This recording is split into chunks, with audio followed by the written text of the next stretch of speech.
An execution recently took place in Arizona, and it was the execution of a double murderer by the name of Joseph Rudolph Wood, I apologize. He was convicted for killing his girlfriend and his girlfriend's father back in 1989. He shot both of them in the chest as they were at work. Now, when they carried out the execution, it turned out that it was a little botched. It took about 2 hours for him to die, and there were a number of witnesses there that said that he was gasping for air for 2 hours. It looked like he was choking. But of course, those who are in favor of the death penalty, and Jan Brewer included, say, no, there was nothing wrong. It was a totally fine execution. Sure, it took a little longer than it should have taken, but there was nothing wrong. Now, let me give you the details according to reports and witnesses that saw this execution.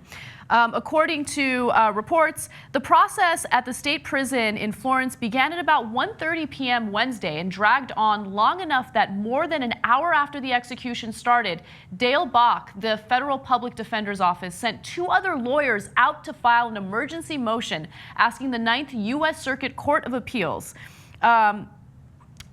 It was very, okay, I don't know what happened to the rest of that graphic. But to investigate the process of how they're administering these chemicals, what exact chemicals they are actually using, which the Supreme Court says you don't have to disclose. Right, and so look, they went to the court in the middle of this botched execution and asked for something to be done. Stop it, right?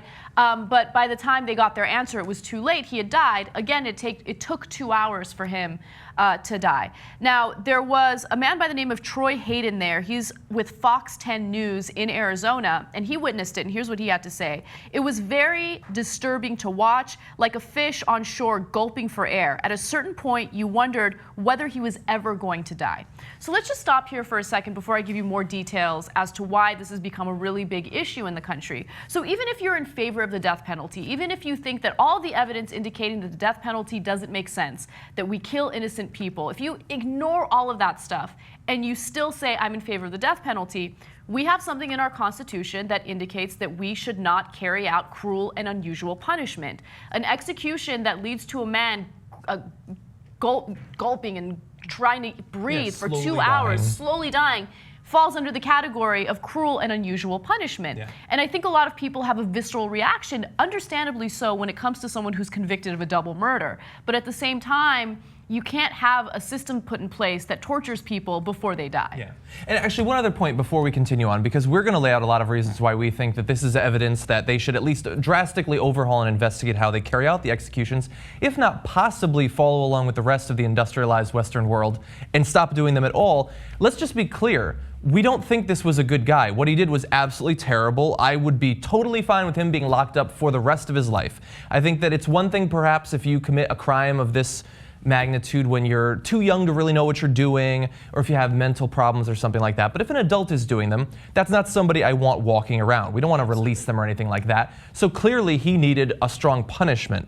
So whatever we say from here on out, don't respond with, well, why don't you care more about the families of the victims? Like, we feel awful for the families of the victims. The guy's a terrible guy. He deserved to be locked up. He just didn't necessarily also deserve to die over a long period of time, gasping for breath, as ineffective chemicals were administered in an inaccurate way. They said that they tried to inject it into an artery in his groin, but instead pierced through the artery entirely and just injected it into the soft tissue of his groin. That's not how you're supposed to carry this out. And to be clear, that was the case in Oklahoma.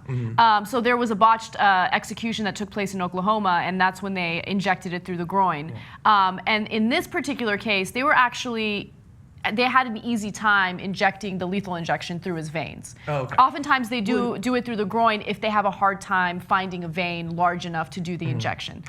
So let me give you a few more accounts from witnesses that were there. Michael Kiefer, who's with the Arizona Republic, says, I counted about 640 times he gasped. I just know it was not efficient. It took a long time. Now, there will be an investigation into this. There's a judge who has ordered that there will be an investigation. It's the U.S. District Judge Neil Wake. He granted a motion Wednesday requiring the state to preserve all physical evidence related to Wood's body. So the reason why they're doing that is because they want to ensure that these botched executions don't continue happening. At this point, we've had 3 in this year alone, 1 in Ohio, 1 in Oklahoma, and now 1 in Arizona. And the reason why we're having more of these botched executions is because drug makers in Europe have decided that they no longer want to give us the lethal injection that we used previously. Yeah. So the states that still carry out executions have come up with their own cocktail of drugs in order to do the executions. And unfortunately, there's a lack of transparency. They will not disclose exactly what they're using, how much they're using, or how they plan on administering it. And a lot of times, the lawyers for these convicted felons will ask for the information, and unfortunately, federal judges will strike it down. They'll say, no, we're not going to give you the information. Even the Supreme Court. Even the Supreme Yeah, Court. conservatives would probably say, don't worry, you can trust them, they will self-regulate, except apparently they are not. They're doing a terrible job. Yeah. Let's start off with the Department of Corrections Director, Charles Ryan. He said the following, which I obviously disagree with, especially since he was gasping for air for 2 hours. He said that Wood died in a lawful manner and did not suffer. He also said that Wood remained deeply sedated until his death. Now, there was a doctor there, obviously, who kept telling the witnesses that he was sedated, but as you heard from the accounts of 2 different reporters that were there, it did not seem to be the case, and he seemed to be struggling and in the process of being tortured right before he died. And also the Arizona Attorney General, Tom Horn, says the following: he went to sleep and appeared to be snoring. This was my first execution and I was surprised at how peaceful it was.